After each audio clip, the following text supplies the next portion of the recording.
All right, so you just got your first ornithopter. It's beautiful. You're loving every minute of it. You've equipped it with some interesting little modules here. I've got a scanner and a thruster, and you're wanting to take it out for its maiden voyage. Don't actually know what you're doing. So let's take a quick peek at some control basics for your ornithopters so that you can get out there and command the skies. Now, first things first, this is your regular ornithopter flight mode. This is bog standard, very simple helicopter mode. Your W takes you forward, your S takes you back, your D takes you to the right, and your A takes you to the left. This all keeps you on a single plane. Then your spacebar flies you up, and your left control flies you down. Now, there is one secret here that I want to show you, and that is if you scroll down on your gameplay and your settings, you're going to get to air vehicles. Planar lock means that it will no longer use your mouse when you're in this helicopter mode to determine if you're trying to go up or down.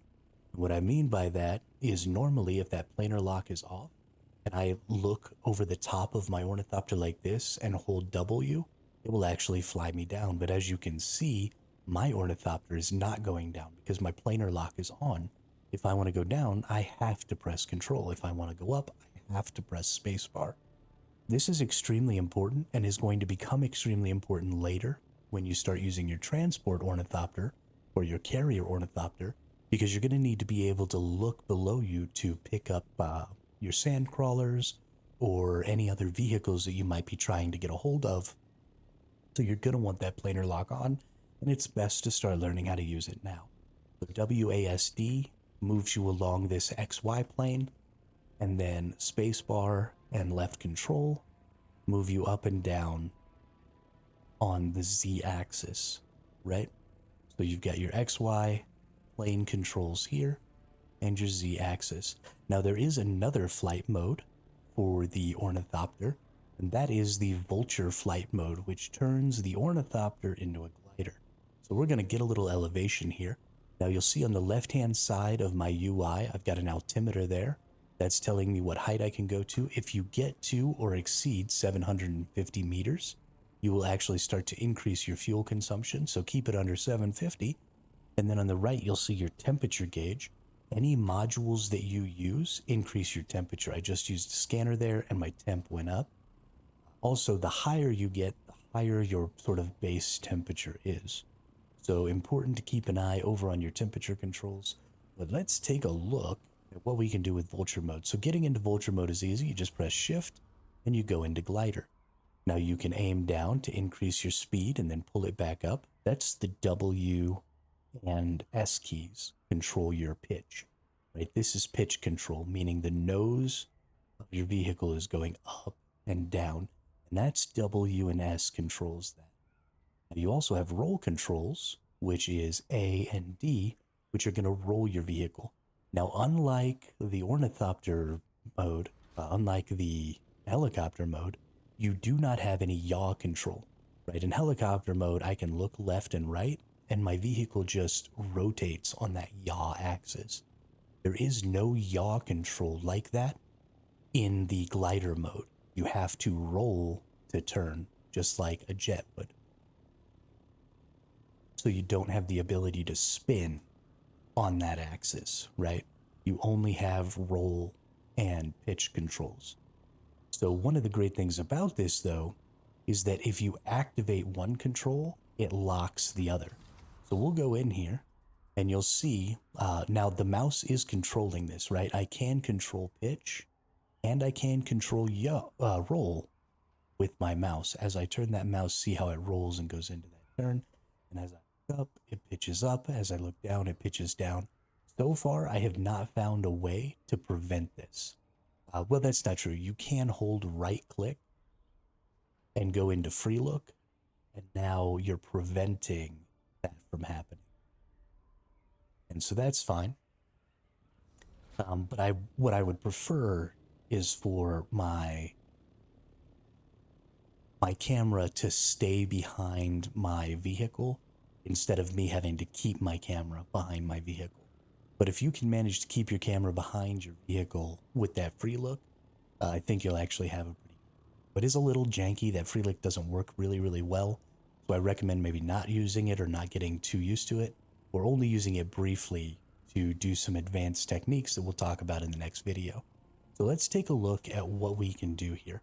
Now these pitch and roll controls are relative, especially the pitch control is relative to the position of the vehicle itself. So for example, right now I'm pitching up and down, but if I roll to the side, now I'm pitching left and right. Right? So this is how you do really tight turns with your ornithopter, is you get that roll going and then you use your pitch controls to spin the vehicle around. And that's how you get a really good tight turn. Because you can't turn like that normally with your ornithopter, because the roll control doesn't actually start your turn until you've released the control. So you'll see I'm holding, and now I've let go, and now I'm actually turning. I'm holding, I let go, and now I'm actually turning, which does create some cool stuff. It does mean that you can do things like barrel roll straight, but you don't actually do any turning until you've gone ahead and released that roll control. So if you want to do a really tight turn, you actually need to roll over to the side and then hold your pitch controls to get that to be happening. Now the other important thing is if you activate one control, if you activate one plane, the other plane locks. Right? So if I'm rolling, then my pitch control locks in the position that it's in. And if I'm pitching, then my roll control locks. So what that looks like is normally, right? Normally when I go to roll, as soon as I release, it comes back. But I can maintain that roll position by using the pitch controls. Now you see I'm spinning in a circle, but I'm staying rolled over in the same position. As soon as I let go of the pitch, it brings me back in.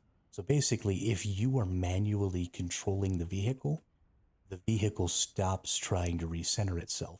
But as soon as you're no longer pressing any controls, then the vehicle tries to go back to center on your mouse loop. And then the other thing that you can do is you can actually do the exact same thing with the pitch and roll. Right? I pitch up and I start rolling, and my pitch stays in the exact same position it was. And you see I just roll into the sky here. Go ahead and release my thruster. We can come right back down. Now, this is going to create some really interesting flight concepts, flight techniques that we can use, and we're going to go over those in the next video. Today I just wanted to give you a quick little taste of how to use the controls, how to be the most effective that you can be these vehicles, so that you can get out there and fly around and have yourselves a good... I think that worm was trying to eat me. Alright, well I want to thank everybody for coming out. Don't forget to like and subscribe, and come back to the next video, which is going to be all about advanced flight techniques so that you can rule the skies with your ornithopter out in the deep desert. Again, I hope everybody enjoyed the video, and have a great day.